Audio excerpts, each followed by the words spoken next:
है कि समाजवादी पार्टी अवधी भाषा का विरोध करती है। मुझे नहीं लगता है कि समाजवादी पार्टी ने कभी भी अवधी भाषा का विरोध किया है या कोई भी भाषा का विरोध किया है। और नेताजी ने तो हमेशा हिंदी भाषा को बढ़ाने की बात करी और हमेशा सदन में हिंदी भाषा को लेके कई अपने व्यक्तित्व दिए हैं, अपने विचार पेश करे हैं। योगी जी के एक बड़ा बयान भी वहाँ पे दिया हुआ है। उन्होंने बताया समाजवादी पार्टी का दोहरा चरित्र है। अपने बच्चों को तो इंग्लिश मीडियम में पढ़ाते हैं और दूसरों को बोलते हैं कि मुसलमानों की दरगाह में जाएं और वहाँ पे स्कूल चढ़ाएं और उर्दू सीखें। मुल्लों की तरह राजनीति की जा रही है उनका सब इस तरह का। ये जिस तरह की भाषा का प्रयोग करते हैं भारतीय जनता पार्टी के जो लोग हैं, जो बड़े बड़े नेता हैं, तो हमें ये समझ लेना चाहिए कि इनकी ना तो भाषा अच्छी है ना भावनाएं अच्छी हैं। आज क्योंकि पहला दिन था सदन का, यहाँ पे विधानसभा का, और जहाँ मैं समझती हूँ कुंभ पे बात होनी चाहिए थी, जहाँ हमें पता है कितनी बड़ी बड़ी घटनाएं कुंभ में घटी और जहाँ आंकड़े सरकार ने छुपाए हों और जहाँ न जाने कितने हज़ारों करोड़ पूरी व्यवस्था में लगा दिए गए। तो आज सही मायनों में तो जिन लोगों ने अपनी जान खोई तो उनको भावपूर्ण श्रद्धांजलि देने का दिन था। और जिस तरह की भाषा ये बोल रहे हैं, ये साफ दर्शाता है कि कहीं ना कहीं अपनी कमियों को छुपाने के लिए इस तरह की भाषा का प्रयोग किया जा रहा है। मैडम, कुंभ की बड़ी घटना के बाद दिल्ली में भी रेलवे स्टेशन बगल में कई लोगों की जान गई है। क्या लगता है कि बीजेपी सरकार या केंद्र सरकार क्या व्यवस्थाओं में चूक रही है लोगों क्योंकि कहीं ना कहीं केंद्र की सरकार भी ट्रेनें चला रही थी, तो जिस तरह ट्रेनें चलाई गई तो मैं समझती हूँ जहाँ आप कह रहे हैं कि 60 करोड़ लोग कुंभ में जाएंगे, जहाँ आप समझ रहे हैं कि देश की आबादी लगातार बढ़ती जा रही है, जहाँ 60 करोड़ लोग का अनुमान था कि कुंभ में जाएंगे और जहाँ ट्रेनों की संख्या बढ़ाई गई, तो व्यवस्थाएं भी बढ़ानी चाहिए थी उसी हिसाब से। और अगर ये व्यवस्थाएं बढ़ाते तो इस तरह की त्रासदी नहीं होती, इस तरह की त्रासदी से बचा जा सकता था। सेकंड टर्न में उन्होंने कहा था कि रेलवे का कायाकल्प किया जाएगा। क्या लगता है ऐसे हादसाओं को देख के क्या लगता है कि किस तरह का कायाकल्प हुआ है? मैनेजमेंट को लेके किस तरह का देखिए? नहीं, करने को तो बहुत कर सकते हैं, ऐसा नहीं है कि भारत में रिसोर्सेज नहीं है, कि कोई कमी है हमारे पास, लेकिन सही मंशा और एग्जीक्यूशन जिस तरह से काम होना चाहिए, जिस तरह से समाजवादी पार्टी की सरकार में काम हुआ है, गांव-गांव तक सड़कों का काम किया है, जहां हमारी स्वास्थ्य व्यवस्थाओं को सुधारने का काम किया है, जहां एम्बुलेंस चलाई, जहां डायल 100 चलाया, जहां 1090 जैसी महिलाओं के लिए हेल्पलाइन दी, जहां स्वास्थ्य सेवाओं को उच्चतम करने की कोशिश की गई है। तो अगर आप चाहें तो आप काम कर सकते हैं, लेकिन अगर मंशा ही नहीं है, उस तरह का सोच नहीं है और दूरदृष्टि नहीं है, तो हम देख ही रहे हैं आज उत्तर प्रदेश का क्या हाल है।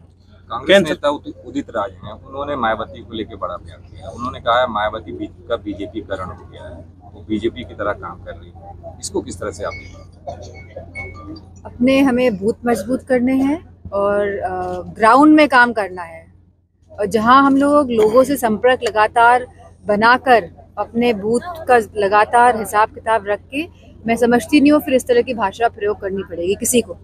मायावती की कार्यशैली को देखे उदित राज जी बोल रहे हैं कि इन लोगों का गला घोटा जाना चाहिए, इनको बैठा देना चाहिए। ये उनके खुद के विचार हैं और किसी भी बड़ी नेता के लिए इस तरह के विचारों से ना हम साथ देते हैं, ना समर्थन करते हैं, बल्कि इसकी घोर निंदा करते हैं, इस तरह के व्यक्तित्व की। 2027 के चुनाव की तैयारियां अभी से चालू हो गई हैं।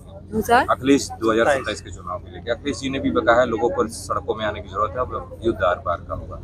क्या लगता है कि इस तरह की रणनीति अपनानी पड़ेगी समाजवादी पार्टी के शीर्ष नेतृत्व को कि बीजेपी जिस तरह की रणनीति पे चल रही है, क्या लगता है 27 में कुछ अलग रणनीति समाजवादी की होगी जिससे आप बीजेपी के साथ लड़? हर चुनाव में परिस्थितियां बदल जाती है और जाहिर सी बात है कि रणनीति भी बदलती है, तो हर चुनाव में कुछ नया देखने को मिलता है। केंद्र सरकार ने चुनाव आयोग का गठन कर दिया, चुनाव घोषित कर दिया, आयोग को अध्यक्ष। चुनाव आयोग नया हुआ है, जबकि उसमें पहले चीफ जस्टिस को बाहर किया गया था, उसमें इसका विरोध सब तमाम पार्टियां कर रही हैं। सबने विरोध किया, क्योंकि जहां पे एक तरफ होम मिनिस्टर होंगे, एक तरफ खुद प्रधानमंत्री होंगे और जहां एक तरफ ऑपोजिशन का एक लीडर होगा, तो अगर आप मैच खेलेंगे तो आप पहले से अपने आप को आगे रख रहे हैं, तो अगर 3 लोगों का मैच है तो 2 लोग तो एक पक्ष के हैं। तो मैं समझती हूँ जहाँ चीफ जस्टिस का इन्वॉल्वमेंट था, तो चीफ जस्टिस का इन्वॉल्वमेंट होना चाहिए जिससे कि पारदर्शिता रहे। इसको लेके अपोजिशन सुप्रीम कोर्ट भी गया था, इसकी हियरिंग जल्दी ही होने वाली थी। नहीं होनी चाहिए, क्योंकि ये बहुत इम्पोर्टेंट है। लोकतंत्रों को सही ढंग से, देश लोकतंत्र के माध्यम से चले और जहां आपकी बात जो रखी जाएगी वो सुनी जाएगी। जहां हमने देखा मिल्कीपुर चुनावों में किस किस तरह की धांधलियां सामने आई और लगातार न जाने कितनी कंप्लेंट्स करी गई चुनाव आयोग के, उसके बावजूद भी कोई रिजल्ट नहीं निकला। ना उस समय कार्रवाई हुई, ना बाद में कोई कार्रवाई होती है। तो अगर देश में निष्पक्ष चुनाव चाहिए तो 3 मेंबर की जो कमेटी होती है, तो इसमें बहुत महत्वपूर्ण है कि एक विपक्ष का नेता, एक पक्ष का नेता और तीसरे नंबर में चीफ जस्टिस ऑफ इंडिया होने चाहिए। योगी सरकार कह रही है, योगी जी कह रहे हैं, आज उन्होंने सदन में कहा है कि समाजवादी कोई भी विकास कार्य करें, उसका समाजवादी का केवल काम है विरोध करना। सदन में यही हंगामा करते हैं, दिल्ली के सदन हो ये नहीं तो क्या विकास कार्य हुआ है? क्या आज हमारे युवाओं के पास रोजगार है? क्या आज उत्तर प्रदेश में महिलाएं सुरक्षित हैं? आंकड़े देखिए। क्या ओबीसी और SC ST के खिलाफ लगातार जो हमारे पास आंकड़े हैं, क्या बढ़ नहीं रहे हैं? क्या अत्याचार के मामले बढ़ नहीं रहे हैं? क्या स्वास्थ्य सेवाएं हैं? आप देखिए स्वास्थ्य सेवाओं का आज क्या हाल है। अगर परिवार में एक जन भी बीमार पड़ जाता है तो हम समझ सकते हैं कि वो जो बीमार, जो परिवार का जो सदस्य पड़ा है, उससे पूरा परिवार लोन लेके अपने लोगों का, अपने परिजनों को स्वस्थ करने में लगे रहते हैं और एक तरह से लोन से फिर दब जाते हैं।